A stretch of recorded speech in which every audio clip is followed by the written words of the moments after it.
En la campaña plantearon que de ganar las elecciones tomarían un fierro caliente. Ahora que ya llevan unas cuantas semanas en esta transición, ¿están tomando un fierro caliente? Bueno, en realidad, más allá de que la transición se está haciendo bastante fluida en general, estamos viendo que algunos números son más preocupantes que quizá lo que habíamos previsto originalmente. Vinculados al déficit fiscal, casi un 5% de déficit, son 2.800 millones de dólares, casi 2.900 millones de dólares, hace 35 años que no hay en Uruguay,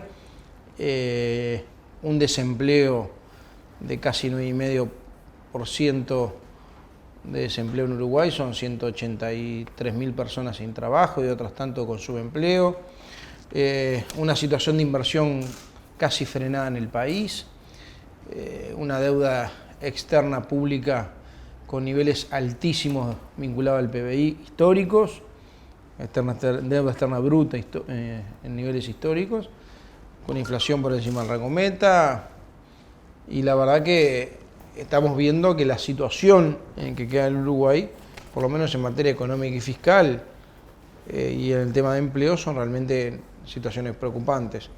Esa era una realidad, a ver, la sabíamos en la campaña con los datos oficiales, la información, por más que destaco que sea muy fluida en la transición y que en general puede haber algunas excepciones, está viendo una transición correcta, muy republicana, en realidad no deja de preocuparnos la gran parte de los datos que tenemos. La información es información, uno la recibe, no necesariamente la comparte. Claro. Y me parece que está bueno generalmente en un momento que la población sepa nuestro balance en función de la información que tengamos de la administración y obviamente después con las auditorías de gestión, que fue un compromiso de campaña y que se van a cumplir, cuál es el punto cero arranque de un nuevo gobierno, sobre todo por las expectativas. Hay mucha expectativa con el nuevo gobierno, hay mucha expectativa de los que nos votaron y muchos que votaron a otra opción, al Frente Amplio, también genera expectativa este nuevo gobierno. En cuanto a los números con los que se encuentra, usted me dice que son más complejos de lo que ya preveían. ¿Eso los lleva a tener que ajustar el plan de gobierno que piensan ejecutar? No, confirmarlo y quizás en algunos casos generar algún nivel de ahorro que podrá ser o no adicional, pero sobre todo tener claro que la agenda de gobierno no es una agenda de ahorro, es una agenda de responsabilidad. La agenda del próximo gobierno no es una agenda de ahorro y de recorte, es una agenda de responsabilidad y es una agenda de desarrollo.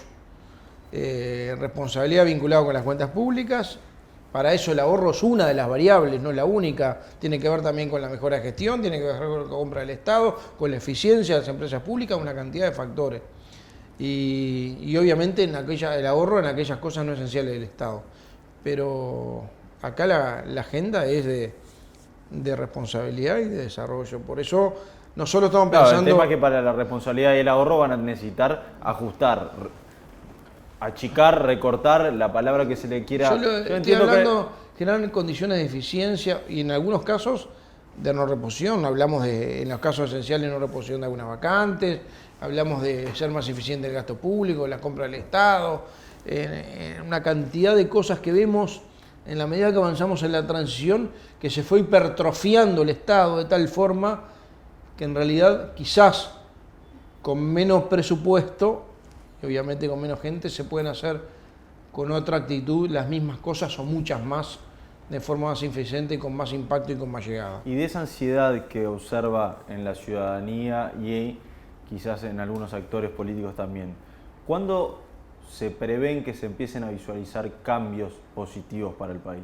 Esta es buena pregunta porque la ansiedad de la gente tiene que ver con una expectativa y con una urgencia. La gente tiene una urgencia, decidió cambiar y cuando decidió cambiar y te dio la responsabilidad de un gobierno multicolor y con el liderazgo del Partido Nacional, el caso de Luis y de Beatriz y del Partido Nacional, le está diciendo, por favor, algunas cosas para mí son urgentes.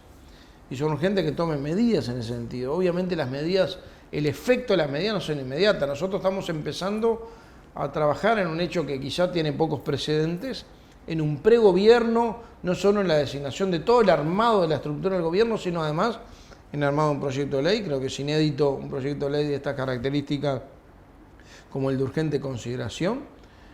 Es inédito que además estemos preparando resoluciones, decretos, las designaciones de jefe de policía y una cantidad de cosas adicionales al armado del gobierno ya previamente al 1 de marzo, porque queremos empezar el 1 de marzo y en eso Luis encabeza un proceso de responsabilidad y ansiedad por la búsqueda de soluciones y porque impacte cuanto antes positivamente. Queremos empezar en tercera, no en primera, no arrancar el auto el 1 de marzo, sino que el auto ya esté en tercera. El gobierno, obviamente no gobernando, porque el gobierno actual tiene responsabilidades hasta el 29 de febrero, pero en los hechos armando gobierno para empezar el 1 de marzo, gobernar desde la primera hora que se asuma Luis como presidente. ¿Cuál va a ser su rol en la presidencia de la República? Está claro que va a ocupar la Secretaría de la Presidencia obviamente, de la República. La Secretaría de la Presidencia, en los términos históricos que tiene las competencias que tiene la Secretaría de la Presidencia, pero obviamente también un rol de articulación, ¿no? En un gabinete que tiene la particularidad de ser un gabinete de 5 partidos, donde además se da la particularidad de... Además, los roles constitucionales tienen mucho que ver con la articulación política. Obviamente, mi perfil es un perfil más político. Fui electo de nuevo senador de la República.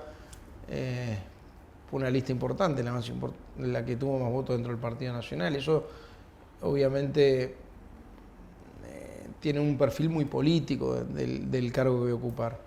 Obviamente, representar al presidente, ejecutar gran parte de las políticas que define el presidente, junto con los ministros. Pero va a ser cuidar un poco esa unión. Y además con la particularidad de que vamos a tener un gabinete integrado con varios partidos, 5, pero además en los ministerios gente intercalada de diferentes partidos. Con lo cual esto es un desafío. Yo creo que es un desafío positivo. Acá hay 2 cosas que se innova, que para mí... Algunos me dicen, bueno, tiene muchos riesgos, como me han dicho. Y yo creo que entre el riesgo y la oportunidad y la transparencia, acá hay una decisión del gobierno electo de apostar por la transparencia y por la oportunidad. Claro. Me refiero a 2 cosas. La oportunidad de generar un gabinete multicolor, pero además que los ministerios no sean ministerios asignados a tal o cual partido, sino intercalados, que en realidad quizás en el armado tiene una complejidad adicional al inicio, pero después lo que se resuelve y la acción que generen tiene mucho más apoyo, porque obviamente tiene la coalición de gobierno de 5 partidos políticos, con una sensación de que acá hay una coalición de gobierno, no es que le vaya bien a uno y mal a otros. Acá o nos va bien a todos o no le va bien al país. Y eso es una cosa que lo tenemos que tener claro. Delgado, usted dijo que o nos va bien a todos o no nos va bien. O no le va bien al país. O no le va bien al país. Bueno, no le va bien a la coalición, ¿no? ¿Observa que hay algunos posicionamientos electorales futuros dentro de la coalición? Como se dice vulgarmente, llevando agua para su propio molino. Yo creo que ahora lo que hay es cohesión y todo el mundo sentido del momento en el que estamos, de responsabilidad en el que está. Todo el mundo reconociendo y asumiendo un liderazgo muy firme del presidente de la República electo y en una relación permanente con los miembros de la coalición, de diálogo permanente. El tema es que la discusión departamental, que fue quizás está bien, pero primera... separemos algunos temas, ahora vamos al tema departamental. Yo estoy hablando del gobierno, no estoy hablando de las elecciones. Y obviamente estamos todos convencidos que al gobierno tiene que ir bien, para que cada uno de los partidos electoralmente en una futura elección, que faltan 5 años, todavía no empezamos a gobernar, le vaya bien, le tiene que ir bien al gobierno de la coalición. Y eso para mí es una premisa que tenemos que insertarnos como parte de un paradigma. Para que a cualquiera de los partidos le vaya bien, o cualquiera de futuras aspiraciones puedan tener éxito o le vaya bien, le tiene que ir bien al gobierno de coalición, por ende al país. Lo demás es todo legítimo, obviamente legítimo. ¿Va a asumir la banca el 15 de febrero? Sí, voy a asumir la banca el 15 de febrero. Y después, por temas constitucionales, administrativos, ¿tiene que renunciar a esa banca para asumir a la presidencia, a la Secretaría de la Presidencia de la República? Sí, hay alguna discusión jurídica. Algunos dicen que hay una excepción de la Constitución que permitiendo una una excepcionalidad que permite un artículo de la Constitución. Hay algunos administrativistas y constitucionalistas que opinan, me lo han hecho llegar informes, que hay excepciones previstas que donde se pueden autorizar, la Cámara a la que pertenece puede generar una autorización para que puedas no renunciar. Como está texto expreso, suele habilitado para ministros y su secretario que puedan no perder el cargo de legislador, pero yo ante la duda, ante la discusión, yo tengo un compromiso con el gobierno y ante la duda y la discusión me parece que está bueno decir, miren, acá hay un compromiso que no es del 50, ni el 60, ni el 80, es del 100% con la gestión del futuro gobierno, así que el 1 de marzo voy a renunciar al Senado. Ustedes en Montevideo tenían unas expectativas en octubre que después en noviembre el resultado del balotaje terminó desdibujando ciertas posibilidades por los votos que logró el Frente Amplio. ¿Está perdida la elección en Montevideo o sienten que con esta fórmula están en carrera para dar pelea? Yo siento que estamos en un escenario muy parecido a lo que fue octubre, a la diferencia que ahora no hay balotaje. En la elección departamental no hay balotaje, con lo cual se define una sola elección. Y esto en Montevideo también, como a nivel nacional, continúa cambio. En octubre, más de 6 de cada 10 uruguayos decidieron cambiar. Y yo creo que los problemas de desgaste que tuvo el gobierno a nivel nacional, como lo dije anteriormente, después de 15 años con mayoría propia y bonanza económica, se aplica mucho más para Montevideo después de 25 años, sobre todo con los mismos problemas, esperando soluciones que siguen sin llegar.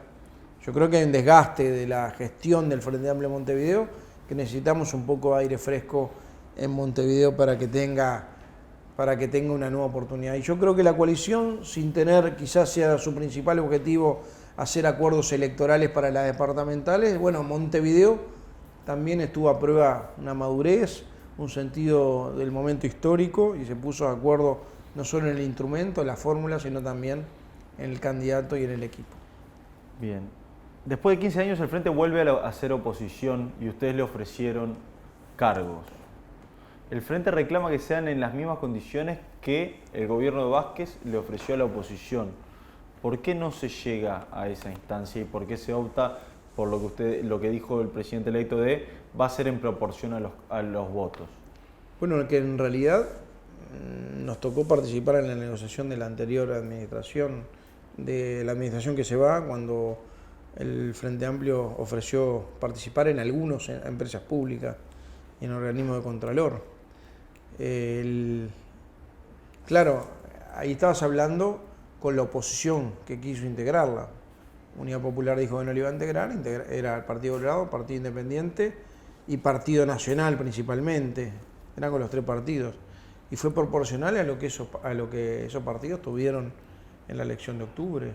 Y el presidente electo tomó la misma decisión. En ese momento se le dio entrada a las 2 principales empresas del Uruguay, ANCAP y Antel. Hoy ustedes presentaron una propuesta donde no está considerada una de ellas. Miren, nosotros lo que hicimos es trasladarle al Frente Amplio una propuesta, primero de integración. Me parece que está bueno que el Frente Amplio integre las empresas públicas, los organismos de contralor y los servicios y los entes autónomos y servicios centralizados. Porque más allá del control ciudadano, también está bueno la oposición controlando. Y el Frente es una fuerza política, hoy es la principal fuerza política individual del Uruguay. El postfrentismo no es sin el Frente. Entonces, uno tiene que reconocer realidades políticas. Y la verdad que la cantidad de lugares de participación y la calidad fue muy parecida a la que Vázquez ofreció en su momento a la oposición. Y obviamente esto está ajustado por el porcentaje electoral. El Frente vota menos en octubre que lo que votó en octubre de la elección anterior. La oposición, que son más partidos que lo que había en su momento, vota más que lo que votó la oposición anterior, la oposición que había en aquel momento en la elección anterior. Está ajustado específicamente por proporcionalidad electoral. Y me parece que esto es lo justo. Nosotros lo que hicimos fue una propuesta, estamos esperando del Frente Amplio una respuesta sobre si acepta o no integrar la coparticipación en empresas públicas, servicios descentralizados, y me parece que como en todas las cosas de la vida se va a generar instancias En el tema de UPM, en la campaña plantearon renegociar todo lo que se pueda renegociar. ¿Ya están trabajando con la empresa? Sé que han tenido reuniones. ¿Hay lugar a renegociar algo del contrato? Mira, en realidad, de las cosas que se están viendo en este momento, de los temas pendientes en presidencia, tanto con Tomo como con Roballo, es entrar. Ya trabajamos sobre las unidades ejecutoras, más allá de algunas preliminares que tuvimos por temas de agenda y de urgencias. Nos quedan dos temas. Uno es el tema juicio contra el Estado e inversiones. Antes de terminar de aceptar el cargo de director de OPP Alfi, ¿él les comunicó que estaba trabajando en ese informe para que podía ser llamado para el juicio contra ti, como terminó siendo? Sí, en realidad le comunicó al presidente electo que había sido contactado por un estudio jurídico para que le hiciera un informe sobre cómo funcionaba la ley de inversiones en Uruguay. Obviamente era con el estudio que trabaja una de las partes. Y fue un informe que hizo, yo hablé con él, pero el presidente habló con él, el electo, y sé cuáles son las preguntas, y sé el informe que hizo vinculado o cómo se aplicó la ley de inversiones de que existe en Uruguay y cómo se aplicaron los diferentes decretos reglamentarios y los beneficios, eventualmente todos condicionados a otra cantidad de variables como pasan en estas inversiones. Así está previsto en la propia ley de inversiones. ¿Y ustedes no consideran que ese hecho... En este caso, además, yo no estoy revelando nada que no fue público, no lo estoy haciendo yo, lo dijo el propio interesado. Quien lo cita a declarar es el propio Estado uruguayo. ¿Cómo interpretaron eso? Bueno, me sorprendió. ¿Creen que puede haber sido una forma de entrever a la propia coalición? Yo no quiero hacer más comentarios que ese, simplemente me sorprendió cuando me enteré que había sido el Estado quien lo había citado, por más allá que era un informe que estaba presentado hacía tiempo, hacía bastante tiempo. ¿Complica la postulación de Carlos Moreira a la Intendencia de Colonia al Partido Nacional? Miren, esto lo que tenemos es dos cosas. Primero, autonomía de las convenciones departamentales sobre los candidatos. Así está previsto en la Carta Orgánica. Tan es así que en algunos departamentos hay candidatos que no pertenecen al Partido Nacional como candidatos a intendente bajo el lema Partido Nacional. Y además no hay que estar afiliado al Partido Nacional para ser candidato a intendente. Pongo un ejemplo, en algún departamento posiblemente algún otro lema, Cabildo Abierto, lo pongo, integra alguna de las planchas o de las candidaturas dentro del lema Salto, Partido por Nacional. ejemplo. No es el único caso, no es el único caso. No son miembros del Partido Nacional, no lo van a hacer, no se afilian, simplemente es un tema estratégico, un acuerdo puntual departamental en el marco de las autonomías que las convenciones tienen, donde no participa el partido como tal. En ese sentido fue así que se definieron las candidaturas en Colonia. Con un agregado adicional, Moreira tenía una causa abierta a nivel judicial que la fiscal pidió que lo archive. ¿Sabe lo que pasa? Que en este tema que cayó en el final de la campaña de octubre, el Partido Nacional lo resolvió rápidamente, logrando la salida de Moreira del Partido Nacional, incluso renunciando a su postulación al Senado. Y ahora queda como que han resuelto ese tema, se le da vía libre a Moreira para que ingrese nuevamente al Partido Nacional cuando el tema es ético y no necesariamente judicial. Está bien, pero primero dos cosas, una formal y otra conceptual. Lo formal es que las convenciones son autónomas y las convenciones del partido pueden proclamar los candidatos que consigan los votos convencionales para ser proclamados.